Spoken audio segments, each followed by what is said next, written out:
Hey, have you ever thought about what you would take with you if an emergency occurred at your home and you had to quickly leave, whether it be a man-made or natural disaster, and you receive evacuation orders? I have one item that most people probably wouldn't think about taking if they had to quickly leave their home. We're going to jump into that item and or items coming up next on Minuteman Preparedness.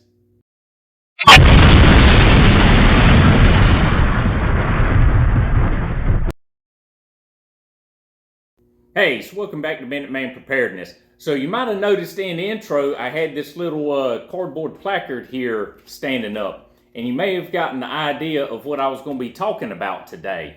We're going to talk about this item in a minute. But what I'm talking about is if you had to quickly leave your home during some type of an emergency and you didn't know if or when you'd be able to return home or anything that was going on around you. There's a particular item, or items, I should say, that you would need that would be very important.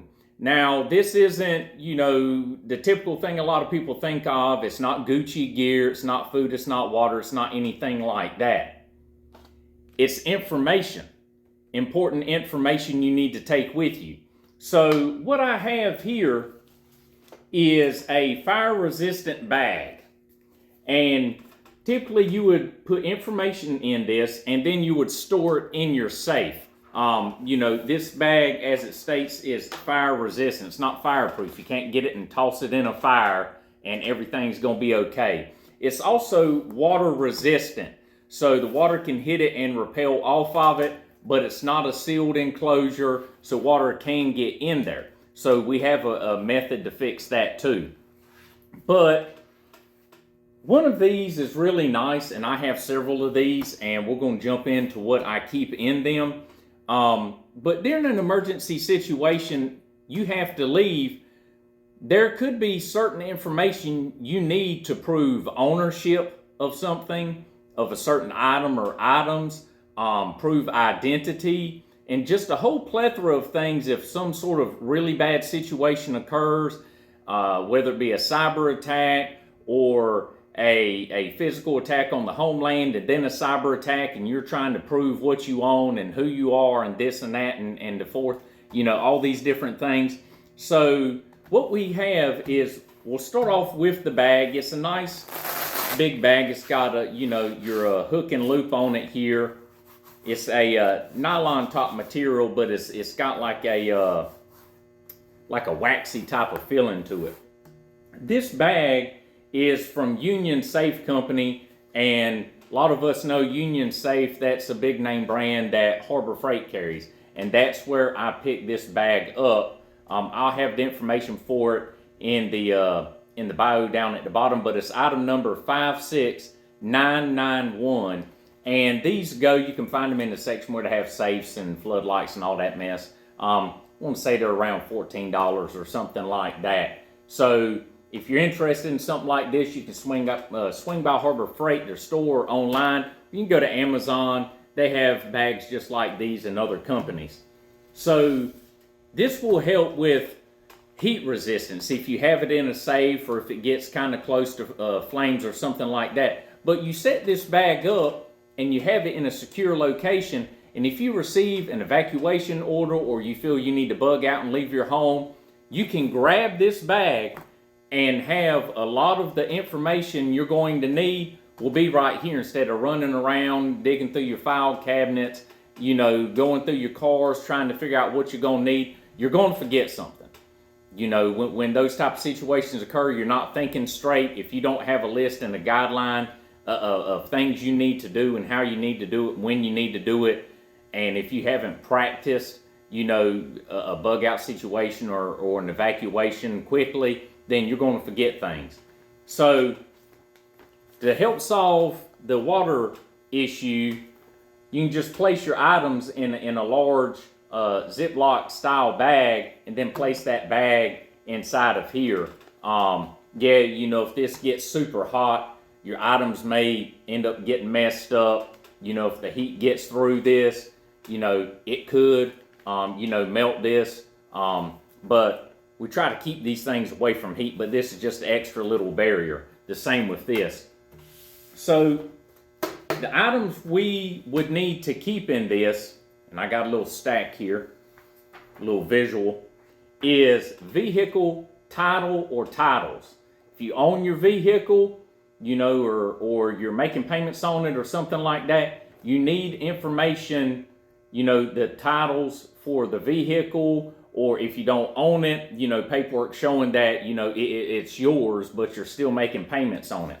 Along with the vehicle titles, you'll need the important information, such as the VIN, the tag number, the registration plate number, and insurance information. You know, you could always write it down or make a copy of the registration card. Then house and property deeds. If you own a home or property, a copy of the deeds.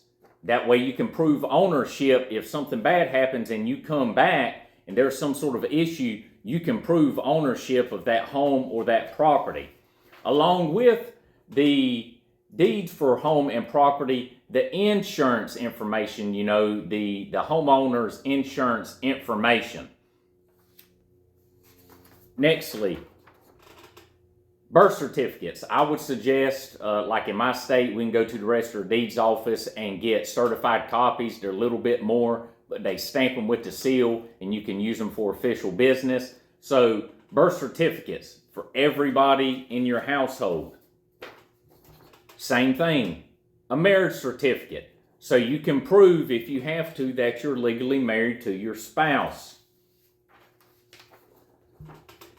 A copy of your ID cards, driver's license, operator's license, whatever. Some states may say you can't make copies of them. Order a duplicate. Put an expired one in there. Yeah, it's expired. Some places may not accept that, but you still have that physical government-issued identification card. And if you're in contact with law enforcement, they can always run it by the number and see that it's valid and whatnot, but you still have a government-issued identification card.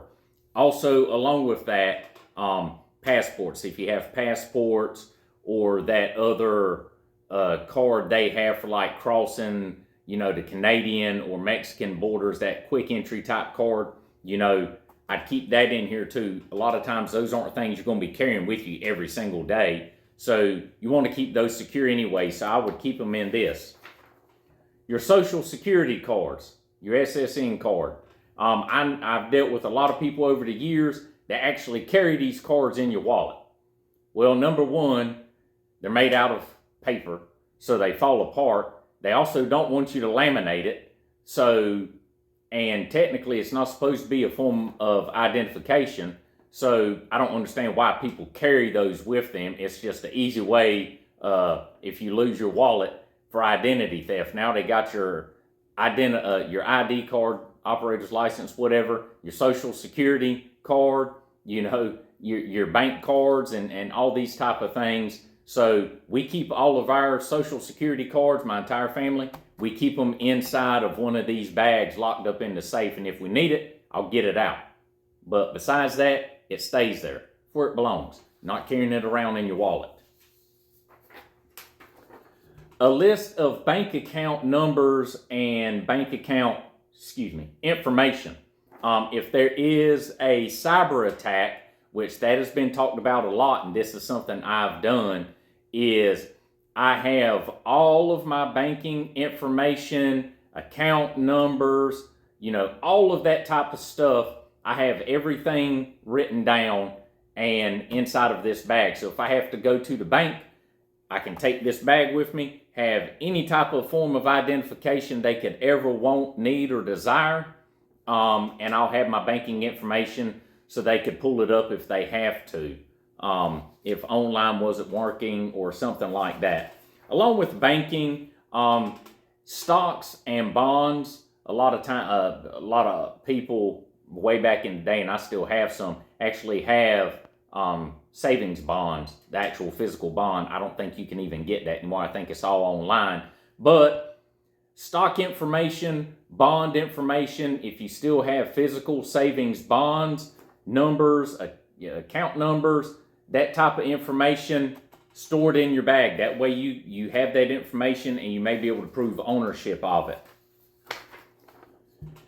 Life insurance information, policy numbers, account numbers, yearly paperwork they send you, with all the information, monetary amounts and this and that.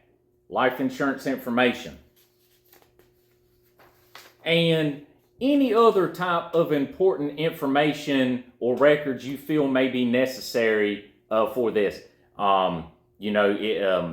Let's see, divorce records. If you were previously married and you were divorced, you may want that in there. Adoption paperwork. Any type of important information that you feel you may need, you need to have physical copies of it.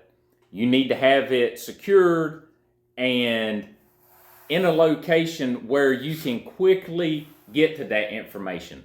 If a bad situation happens, it's not going to help that this information is in the safety deposit box at the bank. If there's a cyber attack, a physical attack on the homeland, the bank's probably not going to be open. And if it's after 5 and before 9 or on a holiday or the weekend, you need to have this information readily available to you, preferably in a safe, not the little carrying case that you see people have, a physical safe that's bolted to the floor. That way it can't be taken away from you, or if there's some sort of a hurricane, tornado, whatever, it can't be blown away and a half mile down the road in someone's field. You need to have this information where you can get to it, and it needs to be secure, because remember, if somebody gets their hands on this folder, they're going to have everything on you. They're going to have all of your pertinent information, so keep it secure. And speaking of that, one thing I didn't mention would be medical information. Doctors, phone numbers, addresses, the name of the doctor's office.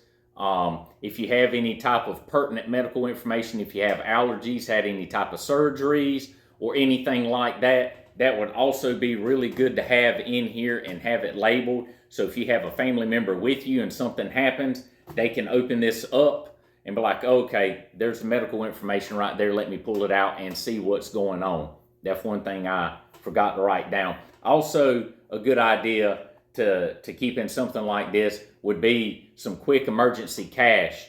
Not a whole bunch, but a little bit in case something does occur.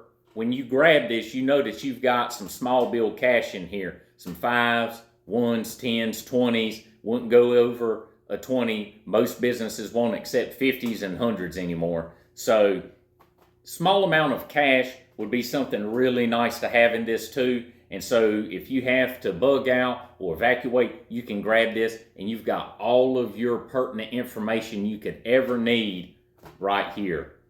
So don't let this small item, because it's not food, water, firearms, weapons, or Gucci gear, don't neglect something like this, because it's very important. Being able to prove identity and ownership and, medical history and all these things is very important. But take that information I just gave you, do something with it, utilize it. But with that, stay safe, have a great day, and Minuteman out.